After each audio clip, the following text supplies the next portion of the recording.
I'm Cheryl Waters. You're listening to the Midday Show on KEXP, and a very special opportunity today. I am interviewing Liam Gallagher and Andy Bell, formerly of Oasis, and now the band Beady Eye. They have a new album, Different Gear, Still Speeding, coming out on March 1st here in the U.S. on Dangerbird Records, released in the UK at the end of February. And I can't tell you how excited I am to be talking to them right now. Of course, they're in London. Only thing that would be better is if they were in the room with me right now. Beady Eye. It sounds like you hardly even took a break after the last Oasis tour and subsequent breakup before you began working on Beady Eye. And I'm thinking you must have been pretty excited about this new project. Were you feeling rejuvenated, inspired, or just pumped up to get things started? Well, this is our thing, man. This is what we do. We make music. To take time off and talk about it would just be ridiculous. You're not getting any younger, so it was right that we got stuck in straight away. It's a pretty vibrant record and some really, really amazing songs on there. Does the songwriting fall on one person, or is it a shared duty in the band?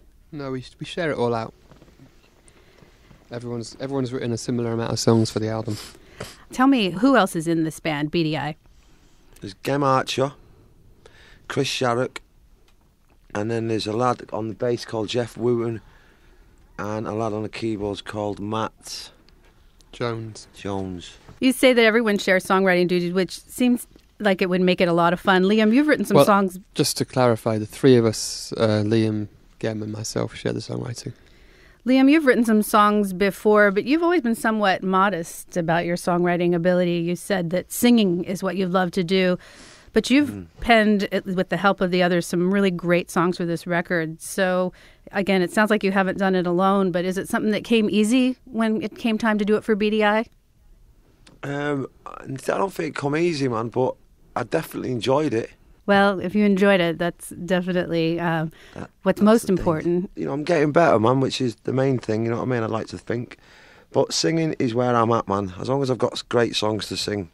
It sounds like your voice sort of takes front and center on all of the songs on this album. Did you approach putting the songs together in a different way than you've done with bands in the past? Yeah, definitely.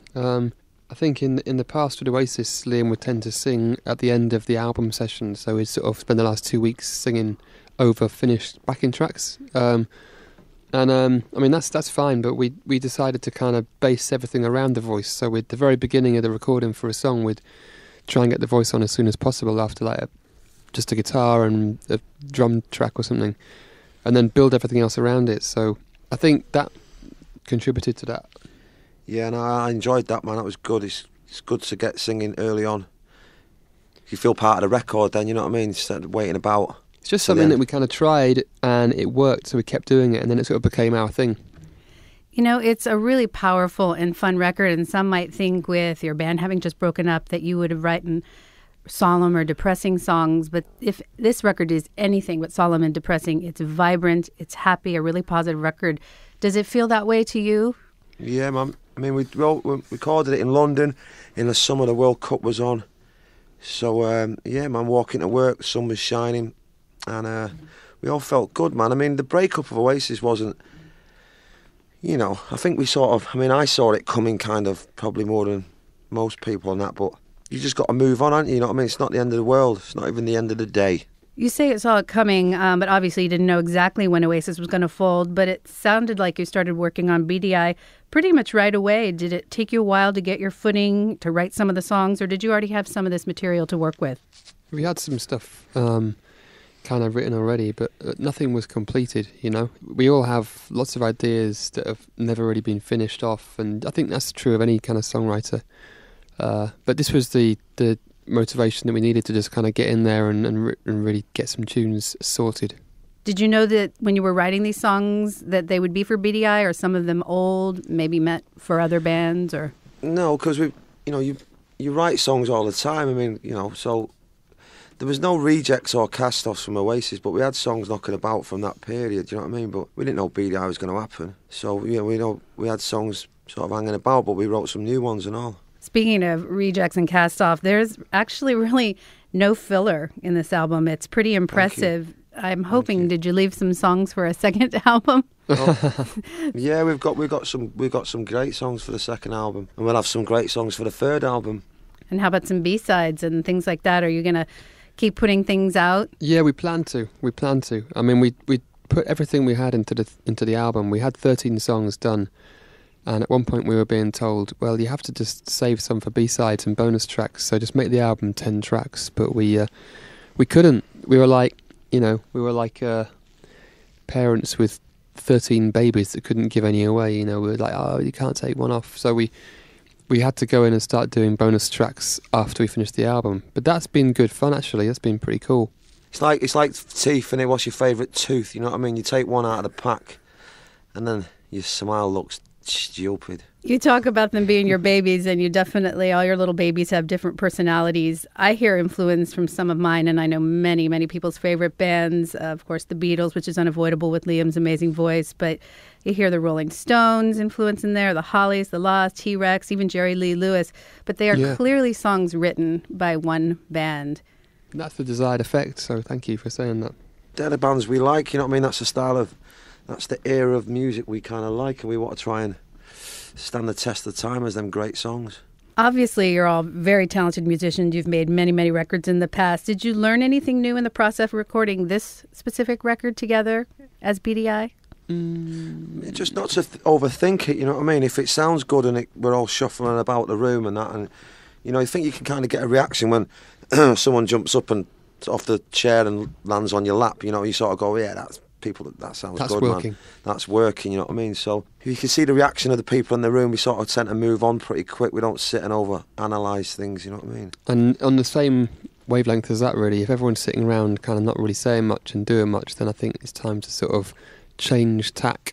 Yeah, if it's not moving you, it's not going to move the fans, you know what I mean? It sounds like you guys have a lot of fun. Every interview I ever read with you actually makes me laugh out loud. You know how when you read or hear something funny, you might smile or grin and snicker, but I actually laugh out loud. You're a funny, funny group. It just must be fun to hang out together and make music and play. Well, as much as we tend to look pretty serious on stage and look pretty serious in pictures, we do have a laugh, you know what I mean? Being in a band is comical sometimes. The situations you find yourself in, you couldn't write it, you know what I mean? I do. I mean, not as a musician, but I hear it in your music. Or in life, you know what I mean? So, life's a funny old thing, isn't it? You know what I mean? So you got to have a laugh, man. Well, you do keep me laughing, and I hope you do it for many more years. The record, again, when I think of it, the adjectives that come to mind are upbeat and positive. You all sound so confident and happy on this record.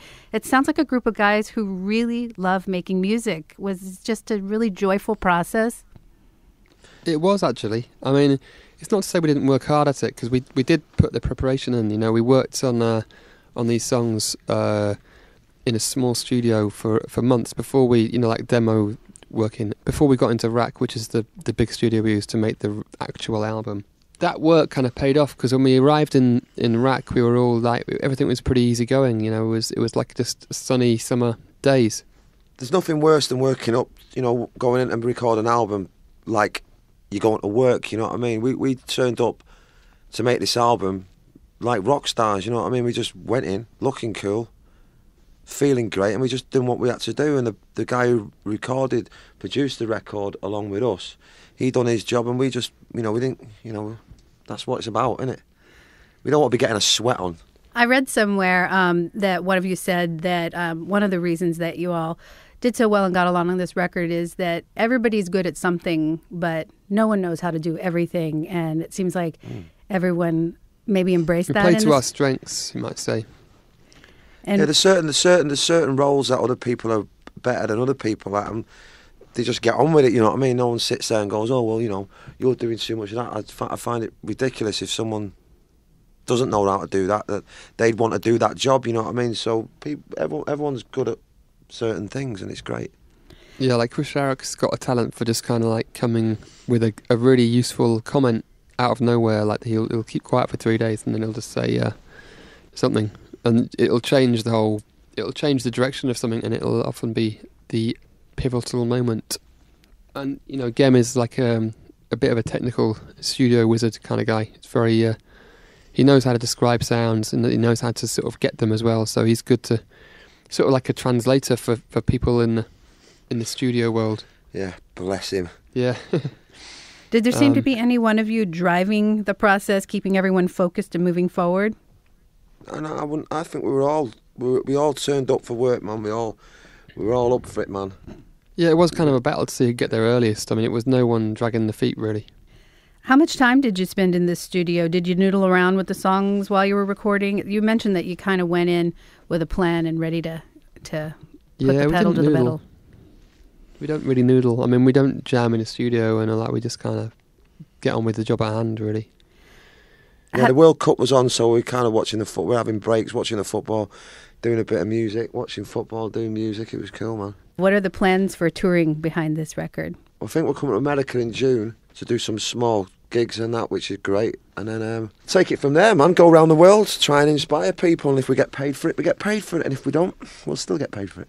The new record is called Different Gear Still Speeding, which I love. And you seem to be really proud of it and really happy. And no, we are, man. I mean, the main thing has been having a record. You know what I mean? This is what we do. We make music. Just because Noel's left, or, you know, I've split Oasis up, and that doesn't stop our musical journey, man. You know what I mean? As individuals, there's no way I'm going to work in a bank or anything, you know what I mean? Or same for Andy or Gemma and that, you know what I mean? This is what we've got to do. It just so happens we all get on, you know what I mean? And we're all on the same page. Yeah, there's some real magic in Beady Eye. You've done an amazing job. As I said, there's no filler on this album. It's beautiful from beginning to end, and it's so happy and so positive. Wow, that's big praise, man. You're cool, man. If only they could all be like you. Yeah. Well, I feel honored to have been able to hear it. I was given a copy only yesterday at gunpoint almost, not to let out of my hands, but it comes out in the United States here on March 1st. You can have it. You can have it. You can have a copy for free, man. You're cool. Released at the end of the month in the UK and here on March 1st on Danger Bird Records. And please come over here soon, and we can't wait to see you. Excellent. Thank you.